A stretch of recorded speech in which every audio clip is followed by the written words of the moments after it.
সম্পর্কেও তার পরোয়া থাকবে না যে হক কথা যদি বলি তাহলে যদি আমার চাকরি না থাকে। আছেন এরকম লোক? হক কথা যদি বলি, চাকরি যদি না থাকে, দাওয়াত যদি আর না হয়, গুলি খেয়ে যদি মরি, এই চিন্তাও মুমিনের লোকের মধ্যে থাকে না, যেহেতু তার আত্মমর্যাদা এসেছে। রিস্কের মালিক মসজিদের মুতাল্লি নয়। অনেক ইমাম আছে মসজিদে, হক কথা বলতে সাহস পায় না, হক কথা বলার সাহস পায় না। মনে করে রিস্কের মালিক মুতাল্লি অথবা সেক্রেটারি। আর দুর্ভাগ্যজনক সত্য, বাংলাদেশের অধিকাংশ মসজিদের মুতাল্লি আর সেক্রেটারি এমন লোক যারা ধর্মনিরপেক্ষতাবাদে বিশ্বাসী, যারা ইসলামের রাজনীতিতে বিশ্বাস করে না। এ ধরনের বহু লোক মসজিদের সেক্রেটারি, মেম্বার, মুতাল্লি হয়ে বসে আছে, আর মসজিদের ইমামদেরকে হক কথা বলতে দেয় না।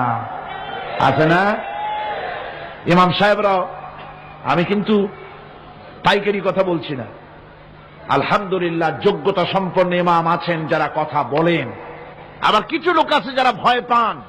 আমি তাদের উদ্দেশ্যে বলছি, কোরআনে কারীম বলছে রিস্কের মালিক হচ্ছেন আল্লাহ সুবহানাহু ওয়া তাআলা। তোমার রিস্কের পরোয়াটা কিসের? ইন্নাল্লাহা হুয়ার রাজ্জাকু যুল কুওয়াতিল মাতিন। রিস্কের মালিক তো আল্লাহ পাক, তার হাতেই সমস্ত রিস্ক। রিস্ক কার হাতে? বাংলাদেশ পৃথিবীর দ্বিতীয় বৃহত্তম মুসলিম দেশ। এই দেশে বসে মসজিদে কথা বলতে ভয় পায় মুসলমানেরা, মসজিদে বসে কথা বলতে ভয় পায়। কিন্তু ভারতের দিকে তাকান, ভারতের দিল্লির জুমা মসজিদের ইমাম আব্দুল্লাহ বুখারী, লোকটার জন্য দোয়া এসেই যায় দিল থেকে। যখন কলকাতার হাইকোর্টে কোরআনে কারীমকে ব্যান করে দেওয়ার জন্য মামলা দায়ের করা হলো, দিল্লির জুমা মসজিদের ইমাম বক্তৃতা করলেন। সেই বক্তৃতার ক্যাসেট আমার কাছে পৌঁছানো হয়েছিল। আমি বক্তৃতা যখন শুনছিলাম, আমার মনে হচ্ছিল যেন তার মুখ থেকে আগুন বর্ষণ হচ্ছে। তিনি বলতেছিলেন যে এই ভারতকে আমরা সাজায়েছি, এ ভারতকে আমরা পাতা পল্লব দিয়ে, শাখা প্রশাখা দিয়ে, ফুল দিয়ে, ফল দিয়ে গোটা ভারত 850 বছর বসে আমরা সাজিয়েছি। এ ভারতের কুতুব মিনার আমার, এ ভারতের তাজমহল, শীষমহল, এ ভারতের দেওয়ানি আম, দেওয়ানি খাস, এ ভারতের যা কিছু দেখার, যা কিছু সৌন্দর্য সব মুসলমানেরা করেছে। সেই মুসলমানদের কলিজা, সেই মুসলমানদের রূহ, গোটা পৃথিবীর মুসলমানদের মগজ, পৃথিবীর শ্রেষ্ঠ নেয়ামত আল্লাহ রাব্বুল আলামিনের আখেরি কালাম কোরআনের বিরুদ্ধে কেস হয়েছে। আব্দুল্লাহ বুখারী বলছেন, এই কোরআনের বিরুদ্ধে কোরআন ব্যান করার মতো রায় যদি ভারতের কোন জজ মুখ দিয়ে উচ্চারণ করে কোরআন ব্যান করা হলো, তিনি বলছেন আমি ভারতের জুমা মসজিদের ইমাম শুধু নই, ভারতের 20 কোটি মুসলমানের ইমাম আমি। তিনি বলছেন যদি কোরআনে কারীমকে ব্যান করার রায় ঘোষণা করবে যে জজ, সে জজকে আমি পায়ের নিচে পাড়ায় ধরে বাম হাত দিয়ে তার জিহ্বাটা টেনে ছিঁড়ে ফেলে দেব।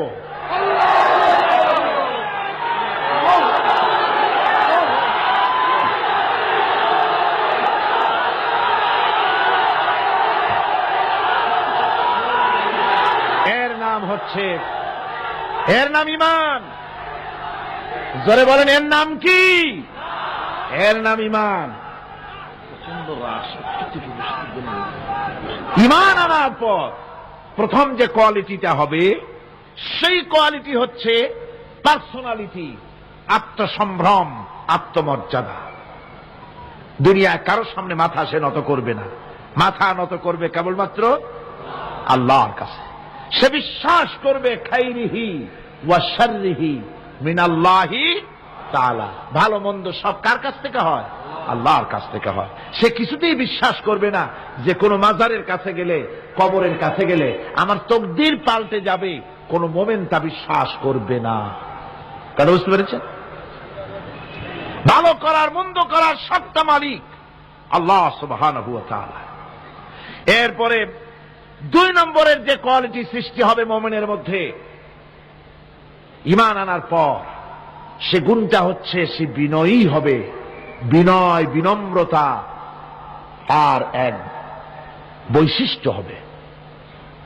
বিনয় এবং বিনম্রতার বৈশিষ্ট্য হবে।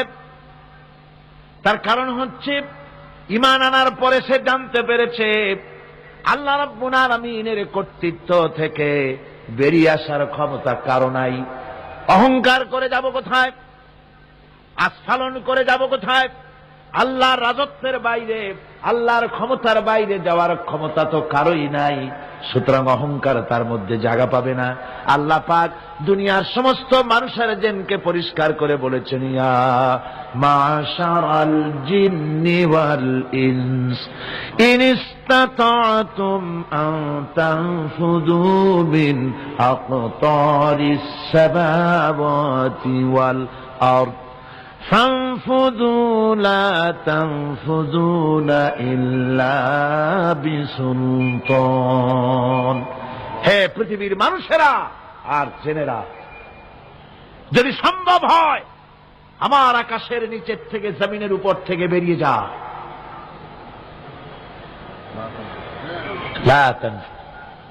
বেরিয়ে যেতে পারবে না।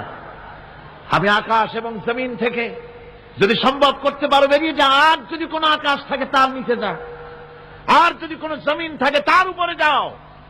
এমন দেশ যদি পাও যেখানে আমার আলো ছাড়া কোনো আলো আছে, আমার বাতাস ছাড়া কোনো বাতাস আছে, আমার চাঁদ সূর্য ছাড়া কোনো চাঁদ সূর্য আছে, যাও সেখানে।